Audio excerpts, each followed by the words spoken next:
Hi, I'm Bonnie Codier. Throughout my career as a designer, I have educated my fair share of people who needed to publish images either online or in print. I'd be asked why the image was too small to print, or why when they uploaded their logo it appeared distorted. Too many times a friend has been disappointed after receiving a print that looked nothing like the vibrant image displayed on his or her computer screen. Everyone at some point has to publish a digital image, even if it's only to a Facebook page. Understanding the basics is a benefit the next time you publish an image in any format.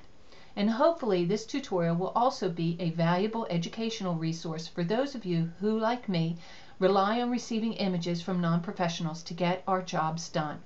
For all of you, this is a tutorial on preparing images for print and online publication. These three key factors impact the publication of your digital files. The following is a basic explanation to help you understand these factors to get the results you ultimately desire, or explain why you cannot with what you have to work with. So let's start with resolution. Resolution is dependent on the file format, and there's only two: pixel or vector. Easiest way to remember this is that cameras produce pixel images. A software program creates vector images. A vector file size is not limited because it was produced by a software program. It can look sharp and crisp as small as 1 inch and look great enlarged to the side of a multi-story building. Whereas with a pixel format, the size is restricted by the number of pixels in the original image. When the image is enlarged, so too are the pixels. The image becomes fuzzy, the edges become jagged. Reminder, vector images are size independent. What we'll be talking about here is pixel image publication size. I have enlarged this area of the letters so that you can see the individual pixels that form the image. The resolution of the image is the number of pixels per inch. The printing industry calls this number DPI, which stands for dots per inch. Notice I keep referring to the original image. It is essential for you to understand that you cannot simply add more pixels to an image. Every form of publication has requirements for the optimum resolution to get the best reproduction possible. In this example, the original image has 72 pixels per inch, which is a perfect resolution for web. Print requires a higher resolution of 300 pixels per inch. To print this same image, it has to be reduced in size until the pixels per inch equal 300. Otherwise, the image, if left at 72, will appear as it does in the enlarged area when printed. And since we're viewing this online at 72 dpi, I had to enlarge the image by 400% to demonstrate the effect. A best practice is to keep a copy of the original untouched and prepare copies of images for each purpose. Now we're going to discuss an image's height and width ratio. These are proportionally sized images. The height and width retain the same ratio as the image is reduced in size or enlarged.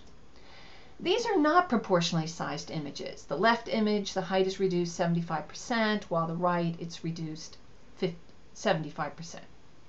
A disproportionate change in this ratio causes the distortion. These are the same frame sizes you just saw, but now the image is proportionally sized in the frame and there's not enough image to fill the frame. Here's another way to look at this. The original image is square, and to fill the frame that is wider, the image is cropped off the top and bottom. The other option is to extend the background somehow to fill the gap, and doing this requires photo retouching skills or leaving it blank. Your choices when the image's aspect ratio does not match that of the image frames is to either have extra space or have the part of the image cropped off. Color is a complex subject. Web publication requires RGB, red, green, blue color mode, and print is CMYK, cyan, magenta, yellow, and black. It's a relatively simple process to change the color. Important to note, though, is that color shifts occur when changing from one color mode to the other. Also beware that color, when viewed on a computer monitor that is RGB, will look different when printed in CMYK on paper. Compound this color mode shift with inks reflecting color differently depending on the surface of the paper, and colors have notable differences when printed on glossy as compared to matte paper. Additionally, the quality of the printer or monitor will have an effect. Top that off with the fact that color is subjective, and the mathematical extrapolations of color enter the realm of art. Here are common file types. This is by no means an exhaustive list. The most common for vector images are AI, the native Adobe Illustrator format, EPS or PDF. Common pixel file formats are PSD, which is the native Photoshop, EPS, PDF, JPEG, TIFF, PNG, or GIF. But be careful. EPS and PDF can also be either vector or pixel. Remember the best practice about saving copies of the file. RAW, which is the desired file type for photography, has to be saved into one of these file types: PSD, EPS, TIFF, JPEG, PNG, or GIF. Now that you've been introduced to the basics, here are some checklists to enable you to prepare your digital files for web or print publication. Images for web publication are pixel format. They require a resolution of 72 pixels per inch at 100% file size. The color mode, RGB. The file types are JPEG, PNG, or GIF. A vector file has to be changed to pixel format and meet this criteria. Resolution, 300 pixels per inch at 100% file size. Color mode, CMYK.